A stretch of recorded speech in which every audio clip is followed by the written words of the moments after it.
right there, right. We're just dropping things around about here, but it's all good. It's all good. It's all good. It's all... All right, guys. Right. Today, I got a cool another cool Edge show. And I'm interviewing brother Ray Prince. So I'm going to try and get him comfortable in here because we're going to be doing this. Hopefully, you'll be able to see this on YouTube as well if you're listening into the station. And if you need to extra, we're here to be extra. And the reason why we're being extra because we're covering gospel music of black origin. And you know what the scary thing is? People want to cover black origin, but they don't want to go to the origins. They want to just go hit the blackness that's right now. And we kind of forget where we're coming from. So, I wanted somebody, which was Ray, who had a project name called the Gospel Revisited Project. And I was like, okay, so we're talking about Fred and his Hammond and Organ guy. No, go back further because, you know, we always reach the Fred Hammond and we thought we'd go a little bit, commissioned. No. He likes a bit of commission, you know, but go back a bit. Kirk, no, let's go back even further. And we was talking about hymnals done by Fanny Crosby, you know, and going back that far and really recapturing a sound that I heard in my much younger years and a sound which we don't hear too often. So first and foremost, man, I just want to say what's up to Ray Prince, who's going to be live. And I know this is not it's not a thing, but you know what? But I'm here the reason why I'm here, bro, to do this is for people to expose your heart and expose the passion that you have for the sound of gospel music and how it sounds. Now, to put us all in picture, bro, yeah. Where did it all start for you for gospel music? Gospel music started for me at church. My mum, late mum, Francis Elizabeth Prince, was a pastor. Mm-hmm. My brothers, late Trevor Prince, was a musician. My other brother Glenn was a bass player. Trevor was a guitarist. So I would always hear them playing, especially in church services. Mm-hmm. And again, they had a band called Shiloh Band. So it was Trevor, Glenn, Les Byrne. Mm-hmm. They would practice at a local church and I would go with them. I'd have to go with them just to accompany my brothers. Yeah. And I would hear them playing gospel music. I'd hear them in services playing. And it was like a gig. Every Sunday service was like a gig. And I didn't understand the genre of music being gospel. I was just always around music. Okay. That's my first experience. Okay, cool. So you know with the sound, now everyone assumes that gospel sound is 15 keyboards and a drum player playing to a click track and all them bass player on the synth and all that. What we see today in still the churches that we grew up in, you know, that's what's happening right now on stage. Now we both know that was a case on a Sunday evening service. What was the instrumentation of the time? What was the instruments that you guys were based around? Well, when I was much younger, tambourines played a huge role in church. I don't think people play them anymore. Yeah. I mean, I still play them. If I go to church service and I see a tambourine, I love tambourine. You can play tambourine? Yeah, man. You mean? Let's get the old wine skin, you know what I mean? I think it's so authentic. But by the way, which one was your favorite one? Right, there's a couple of tambourines I remember. You had the circle one with no skin, and then you had the one with a handle, and you used to have like two rims there. And then you had to have the one with the thick lamb skin, like boom. I like the one with the skin. Some of them was a little bit heavy. Yeah. But the one with the skin. Okay. But we again, quite a few of the people that I'm going to talk about are no longer here. But my late godfather, Ian McCullough, he played the banjo. So I remember banjo players. He was very rhythmic when he played. So you'd have the rhythm, but you'd also have the chords and the harmony. So that was my very first experience. So, but depending on which church you came from, I was Prophecy, so we had guitars, drums and bass. We didn't have keys. That was more associated with Prophecy, New T.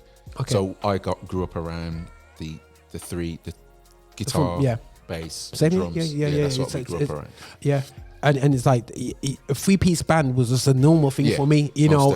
Or two guitars, one bass, two drums, guitars, yeah. And then a keyboard, a piano player, and then he started to bring into things, and you know, and when, like you said, you know, it developed a different style of music, and I think something that we're coming from now.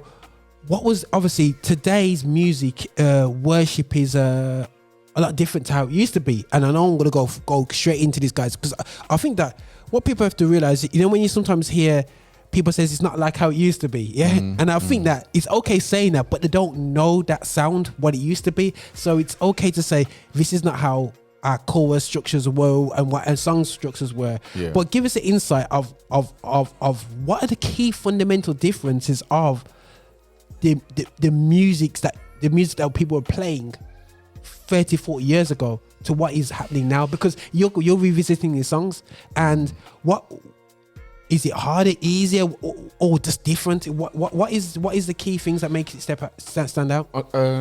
Again, I think coming up when I was younger, the music kind of represented our community, our culture. Okay, yeah. There were influences of reggae. Even sometimes it would be frowned upon, but that the soulfulness or the warmth of a heavy bass line would be very dominant in our church services.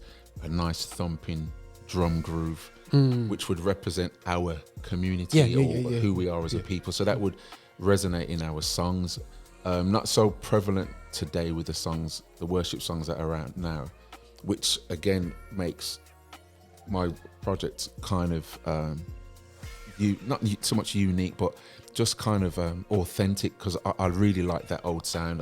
That sound is it's here. It won't ever go away. You can never get bored of it because that's who we are. Yeah, true. So we're not trying to reinvent the wheel. It's kind of the music comes through us as who we are. So it's very much represented in our community from a music point of view. No, definitely. And I think that, you know, I remember growing up and I was a bit behind Ray, and and the bass guitar there, and it's funny because I said the frown on reggae, but you know, you come chorus time and you're singing Cast Your Burdens, and the funny thing is when you get a good chorus, you could end up doing that 10 times in a row, bro. You know what I mean? 10 times, and different styles of music in that because it kept going on, and because that's we kind of gravitate to good music, and because music is so spiritual, and we allow the spirit to lead us in music. There's no label to it. Once it's in worship. No, 100%. Label it. And I think that, you know, now my background is more I would say, not say traditional, but different style, you know, Wesleyan. And I think that one thing I noticed, bro, when I met my wife Dee, and I started going to prophecy and stuff, and there's key different cultures musically in different churches. We could come from the same island, but we have different sounds, and that's how deep things were, you know what I mean? Different sounds, what's going on. And one thing that I have to salute you on with the Gospel Revisited project, you've kind of not said, okay, I'm gonna stick with my prophecy guys to help me replicate this sound. You know what I'm saying? Which was like, now technically you could do a lazy one, and that's cool. You know what I'm saying? You know, all the guys who know, you know what it is, but you actually, there's a couple of guys you might have grew up with, you know, seen each other in a convention, but let's be real, out of 10, 11 of them, probably only 1 or 2 of them grew up with, because even like Ian's coming from an apostolic, so he's coming from a different background, so a different sound. So why did he go that far away from and still as well, you're maintaining integral part of the sound, but why did you go that route? I think in regards to rhythm section, it's important that you have the right rhythm section. Okay. So it was I knew who I was going to use. Okay, cool. And, you know, anybody who knows who, it's got to work. You know, I think when you're choosing people, it's got to be the right combination. Cool. It has to be. But in regards to the other people in the outfit, I just wanted a different sound. I didn't want what we're used to hearing. I don't want that. I've been doing that for years. I just wanted people just to come and play and to experience gospel and to bring their contribution. as opposed to worrying about who's in the audience, who do I need to play to impress. It's not about that. Yeah. First and foremost, it's definitely about worship. And the many people that are in the outfit may not have a relationship with God, but I do know the music is impacting their lives. But they are experienced, qualified musicians who are bringing their skill set to that project. Brilliant. So that's why I went that route. And you know what? I heard a statement today. I was doing doing some research and doing some listening and stuff. And the statement was by a leader in a church, was not in my particular church, but in a major church in the UK, said there's no demand of gospel music outside the church. And I think that's just pure folly. I don't think that's true. I think we tell ourselves that because we think there's no demand. But the joke is, bro, there's so many choirs led by non-black led church choirs out there because they love the sound and we've spent so much time trying to run away from our sound. Yeah. You know what I'm saying? And that's a concern for me. How do you feel about, and I'm not saying you're saying all the other sounds have to go, but knowing where we come from and knowing that our sound has been marginalized, is that what drives you to really make sure that you have a not so much you have a voice, that this period of time has a voice in this makeup right now? What drives me is definitely keeping memories. Yeah, man, that's important. Yeah. The question that was asked earlier, what was my first experience of gospel music? And it was just being at home, going to church, singing the songs. And as I've got older, they've come as a source of strength and support. Yeah. And they bring back good memories. Yeah, man. So it's important that I do that. That's my personal reasons for doing these songs. From a sounds point of view, I think it's important that we keep our sound, so our younger generation can not be ashamed of a sound and try to fit in, because gospel is always about the message. And first and foremost, when we talk about gospel, it's about the good news. Yeah. So I always feel that if we're playing it, we've got to live it to the best of our ability, because that, believe it or not, is felt within your audience. You know, and the good news is Jesus Christ. You know, I'm not here to preach. I'm not about that. Yeah. I never have to say it, because I say that the music speaks for itself, and there's many songs that we 100%. will cover. But the sound, I believe that the spirit or our mindset will allow us to the message to go forward, and the music will be sweet. And the thing is, and I think we sometimes try and be too PC, but at the end of the day, whenever anyone uses music, it's to express their personal opinion of life and how they feel. And I think that sometimes we shy away from it. It's not being dogmatic and judgmental about anybody else, but this is my belief system. This is what I believe in. This is what I hide away into in times of trouble. This is what I lean onto. You know what I mean? Why am I being ashamed about it? You know what I mean? And I think sometimes we PC our way and we forget the words. And the funny thing is, let's go back to let's go to hymns. Yeah. What was the sort of, which hymns did you, as a musician, love playing?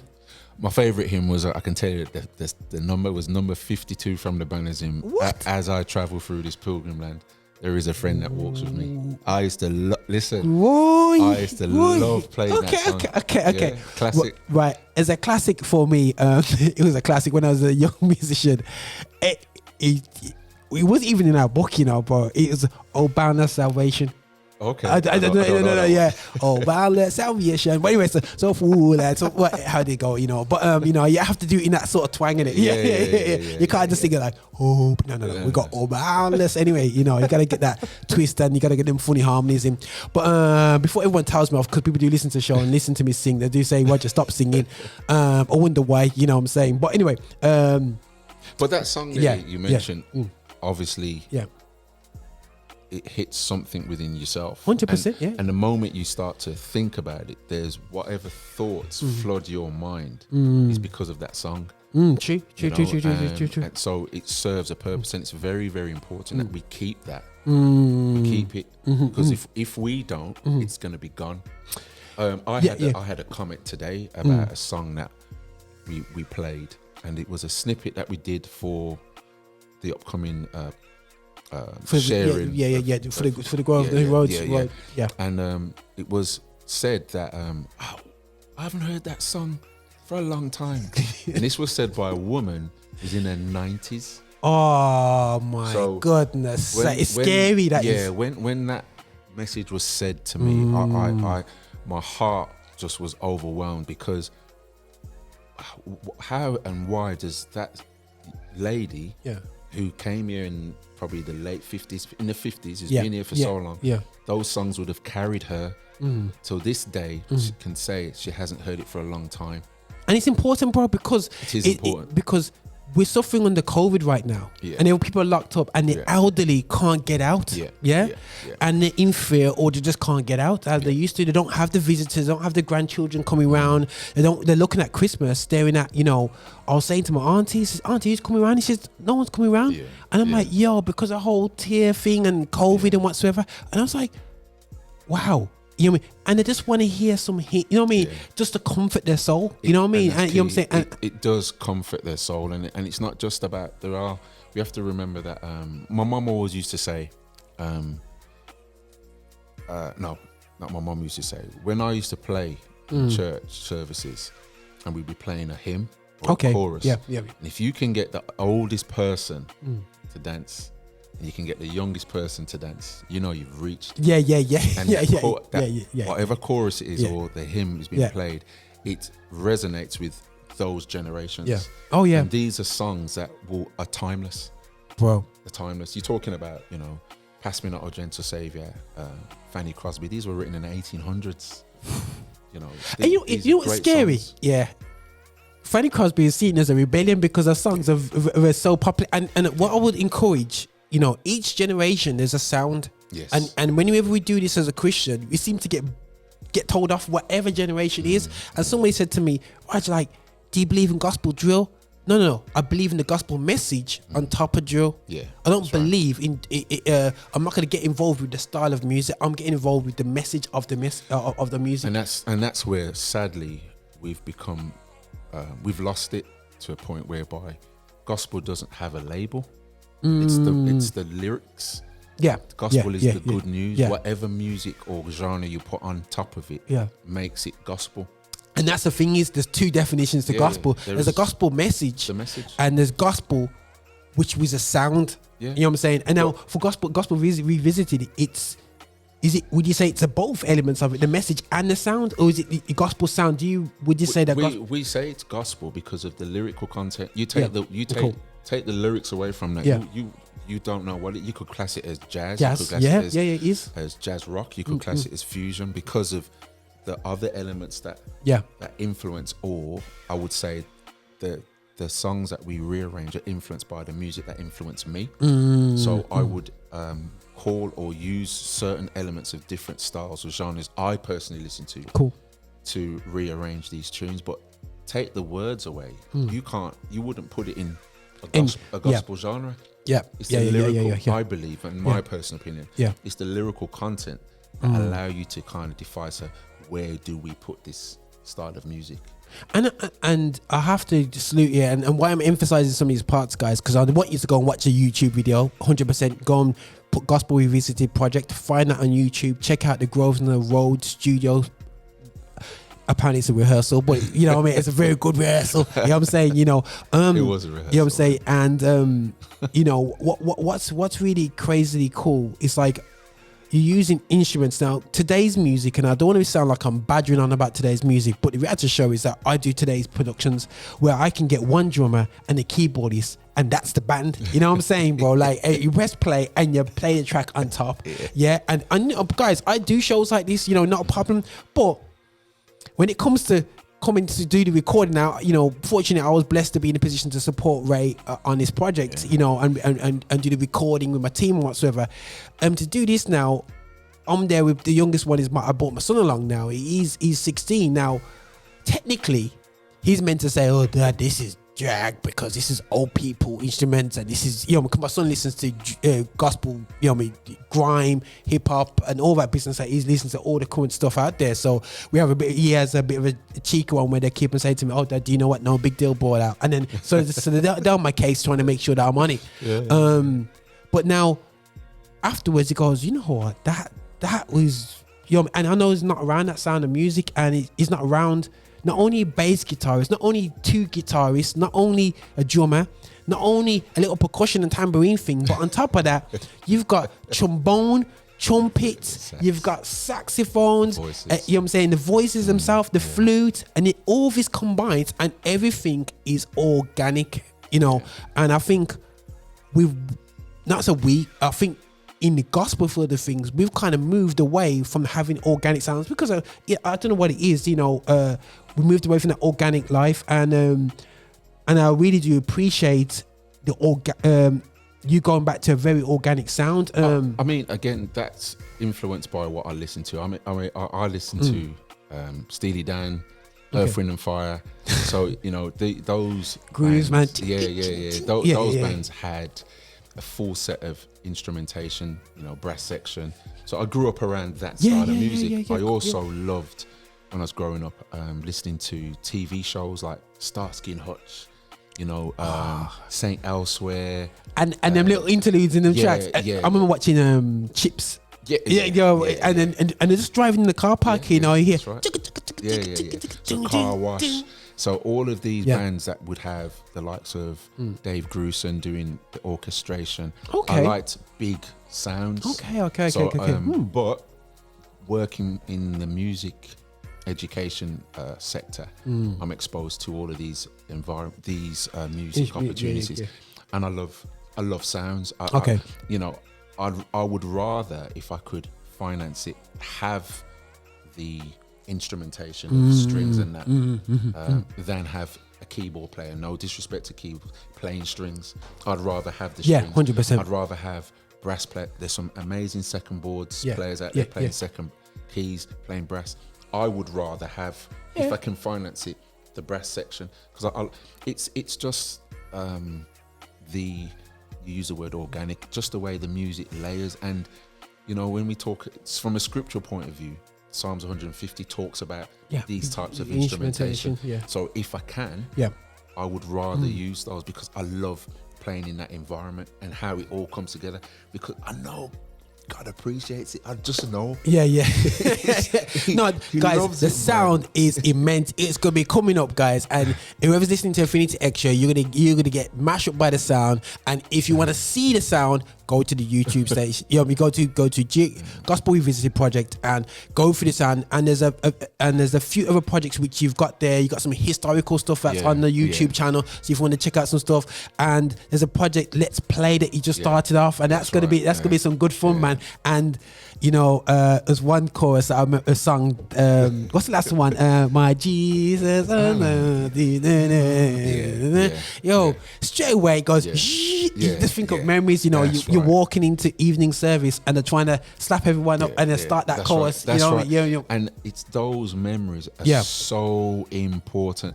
You know, there's a song that talks about the sun and moon bow down before him, dwellers all in time and space, praise him, and hallelujah. And it's when we think about the words of the songs that these people have written, and we're playing them, sun and moon bows down before him, dwellers all in time and space. Wow. These have been penned by people in the 1800s, and it's the same God that we worship.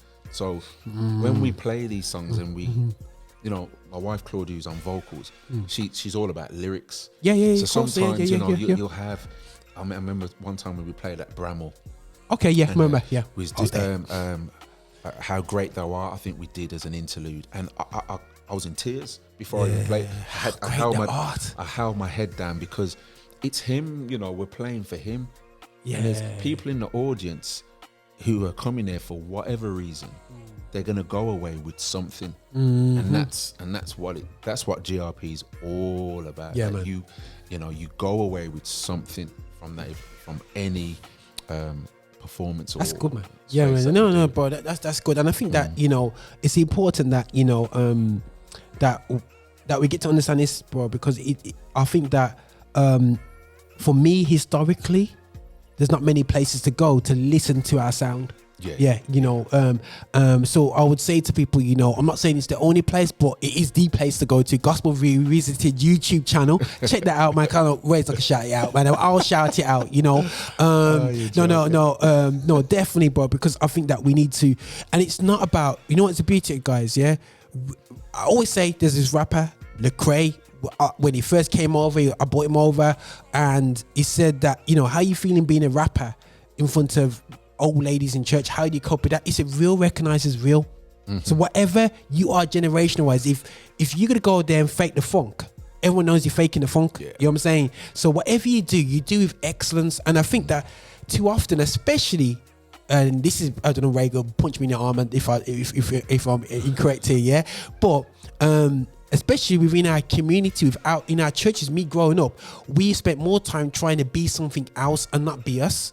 And that has given us a real weakness in this period right now, because we're trying to hide who we are, you know what I mean? I think it's not about playing exactly how we used to, but it's about be you. Yeah. It's important to be you and not to be ashamed of being you. You can appreciate, not everybody's gonna like GRP. I can get that. You know, people may say that, oh, well, you're just doing the old hymns and that. You know, I was having this conversation about, you know, chicken. You know, you can have fried chicken, you can have roast chicken, you can have wild chicken. But they can complain about the hymns, bro. But it's still chicken. I played a sample of Pass Me Not. To somebody at work, you know, a lady, and, you know, she's Ghanaian, and I said, oh, do you know this song? So I played it to her. Just, you know, sorry Ghanaians, if you're gonna beat me up now because I'm gonna say that you guys don't know the hymnals. But she said that, yeah, but we don't sing it like that. And she sang on top of the track in her language. This is how we sing the song. Beautiful. I mean, I couldn't stop her for the rest of the night singing to herself. That's you know what I mean? Pass Me Not, you know, and I'm like, you know what? Some of the hymnals have transcended culture, language, everything. You know what I'm saying? In my house, my wife knows the song. All my children know the song. My daughter, my youngest, is 9, and she knows the song, and she knows it because we sing it. I sing it because my parents sung it. And I hope to God, if time lasts and my youngest grows and has a family, her children will know this song. And it's important because it will bring a sense of comfort, because the song says, pass me not, oh gentle Savior. And everybody will be at a stage where they need him not to pass by. And no, definitely, bro. And I think, you know, bro, like, you know, I have to again, you know, stick the fact that basically, and the beauty of it, I know you're working with scores of music and whatsoever, and whatever, and you know what's funny, and people are like, yo, why do you know a lot? Of course I was there, man, doing the recording, but you never grew up learning scores of music. You know what I'm saying? So you never had a drum, score for your first gig, did you? No, well, it's weird because I never, and this is how blessed we are as a people, man. As a people, you know, people that have come from a church background, music was our go-to. That's what we did. You know, everybody can play something in church.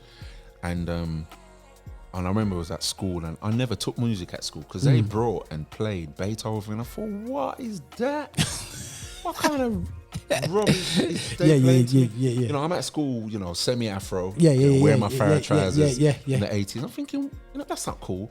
But that's a lack of experience. And my teachers at the time, and in that time, they didn't know how to engage. And I wish, I even went for a drum lesson, and it was Tom Farnell, great guy. I even work with him now. And he says he remembers me coming to him, and he when I played, he says, oh, no, he don't need any lessons. But I wish he took me on board and taught me the theory side of music. However, you know, in my day job, I do read.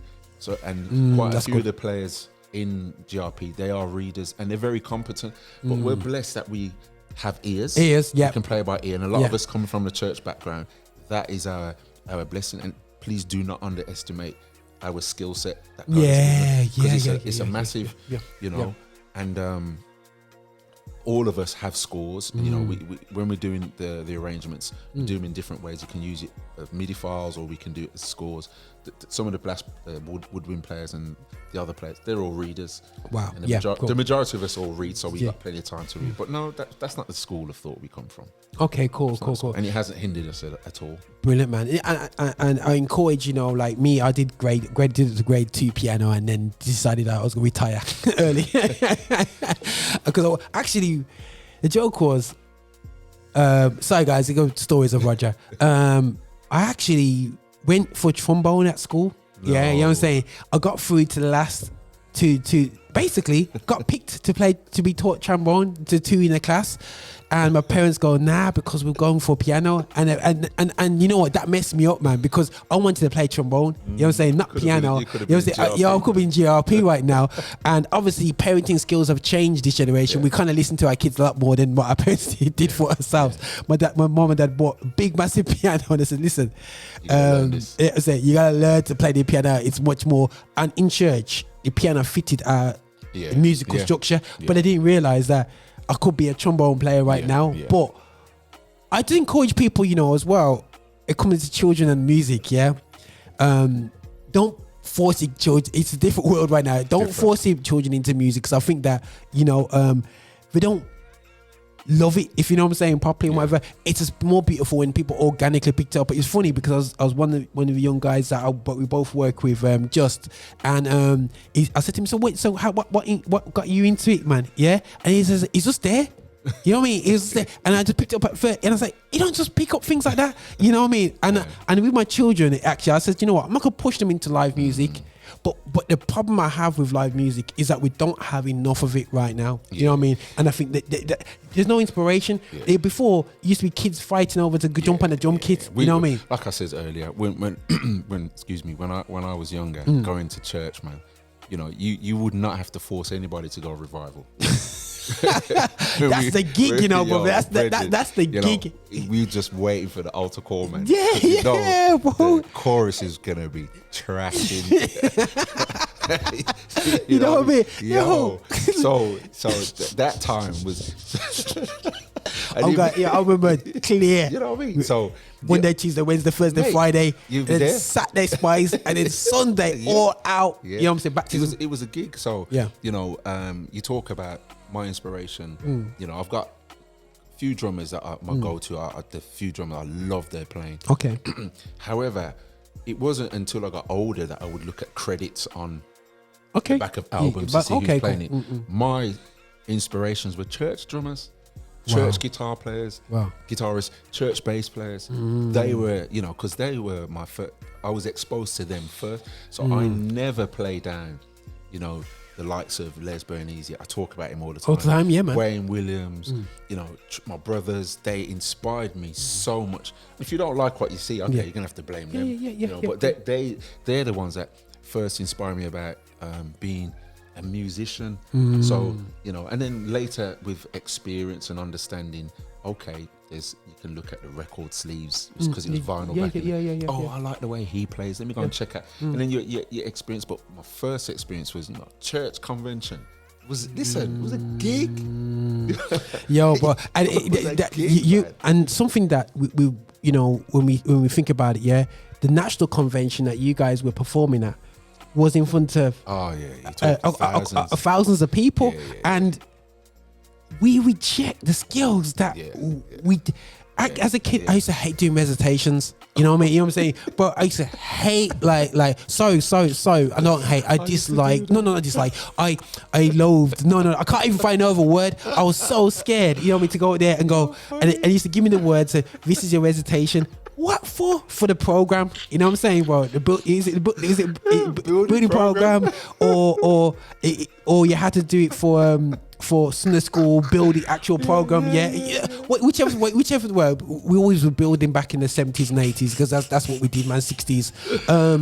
And recitations was a nightmare. So I had to learn these lines. I'm going like, and anyhow, you got it wrong. Forget that. Sorry. beatings were outlawed back in them days, so I'll be real. You know, there's no comeback on it. You know what I'm saying? It's called. You go home and you're just crying, you're crying because you know what's gonna happen. And share with your parents and mess it up, bro. You finished. Sorry, guys. I'm not talking out of experience. I'm just talking about reality.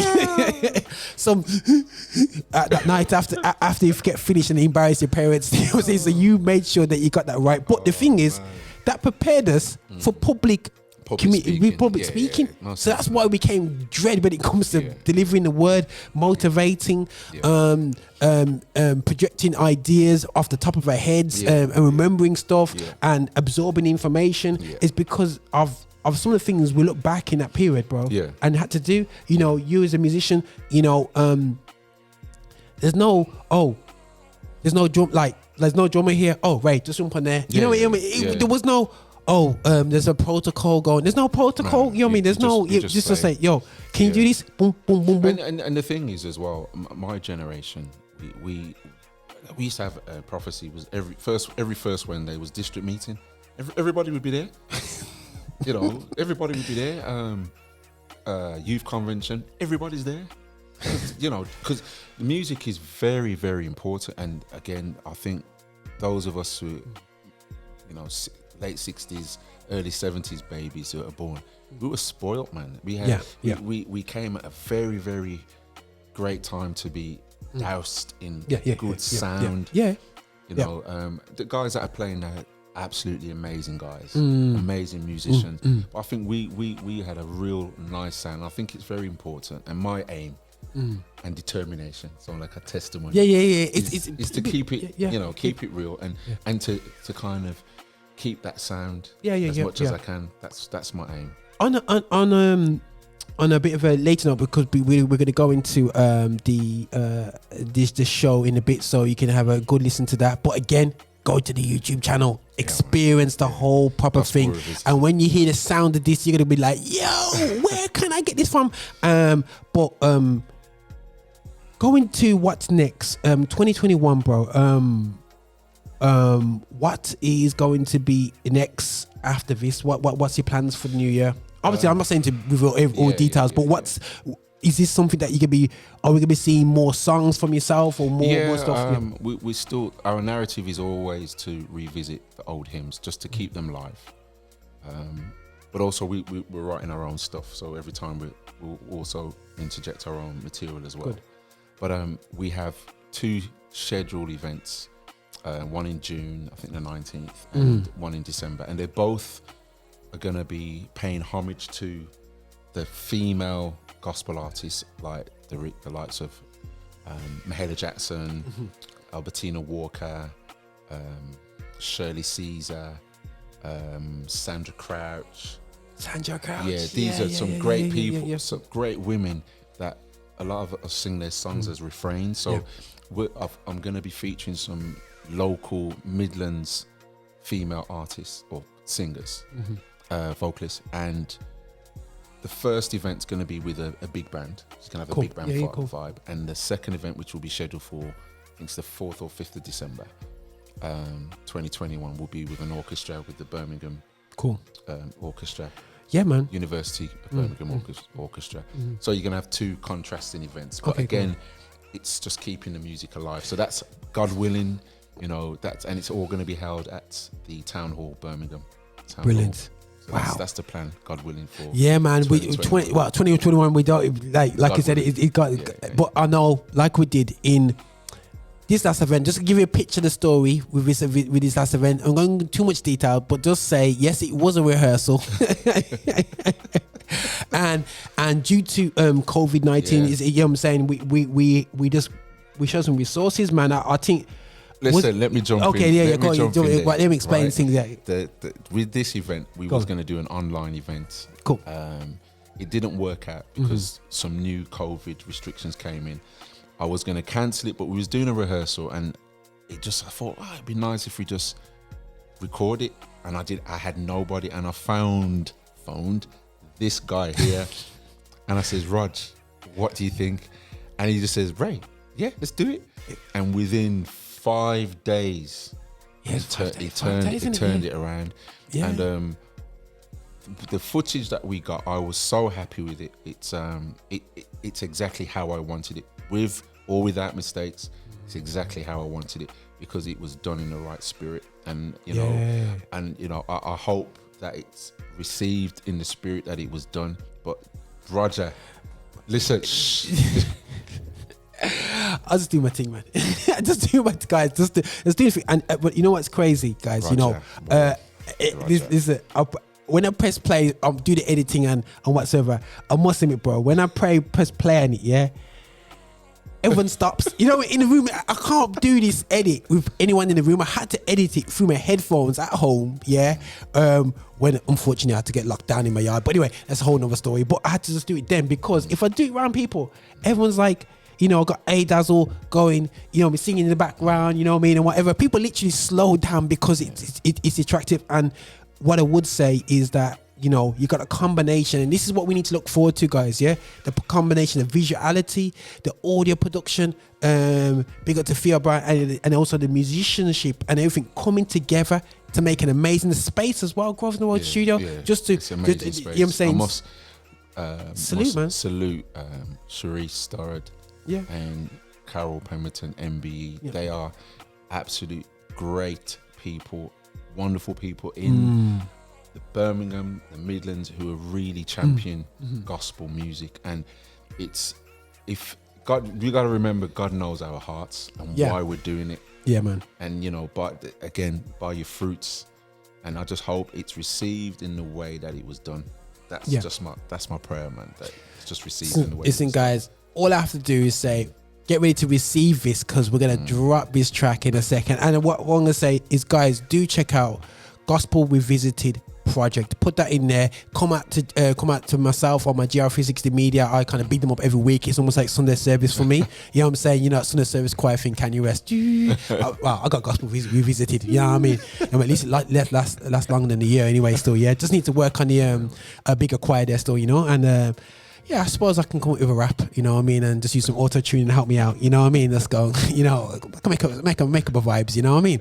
You know what I'm saying, you know. But before I get myself in even more trouble, and the joke is go to Sunday service choir, I have to say that, listen, I always say this. Listen, you do things with quality. They took choir sound to another level for me, and to see young people attracted to the choir sound. I had somebody turn around to me, he says, there's no demand of gospel, in my face. And I says, so how is Kanye West choir album #1? Choir, you know what I'm saying? You know what I'm saying? It's like, if there's no demand.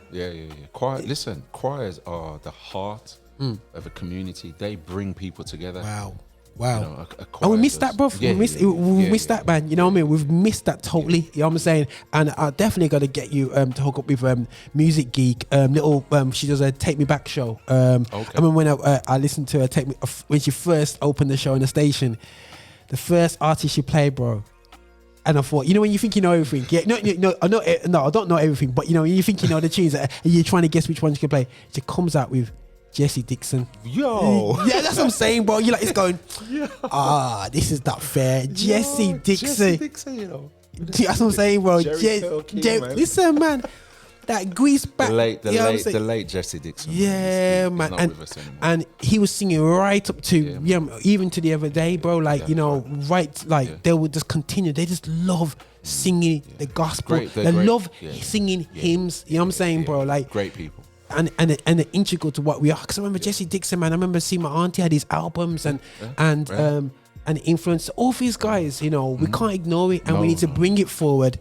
And yes, bro, keep up doing what you're doing, man. I really do appreciate it, man. Yeah. Thanks, listen, guys, good, Gospel Revisited project special right here on the edge on Affinity Xtra. We're here to nothing but be extra and about black music, and yeah, I did say the word black. I know I don't apologize for saying the word black. I think we're afraid to say that, but gospel music, that's black music with a message, and we're all about the origins, man. This is how we do it, not just talking about X-Men origins. We're talking about it, keeping it real. But listen, you know me already, I'm always putting them side cracks, you know. I get told up by the wife by saying that anyway, you know. But anyway, let's go, let's focus now. But listen, have listened to this Gospel Revisited project, and listen, go to the YouTube afterwards if you want to keep on playing it back and back and back and back. This is Roger alongside my boy Ray Prince. Thank you. Brummies RS, and this is how we do it, man. Yeah. Yeah. God bless you, man. Yeah. Thanks. Always.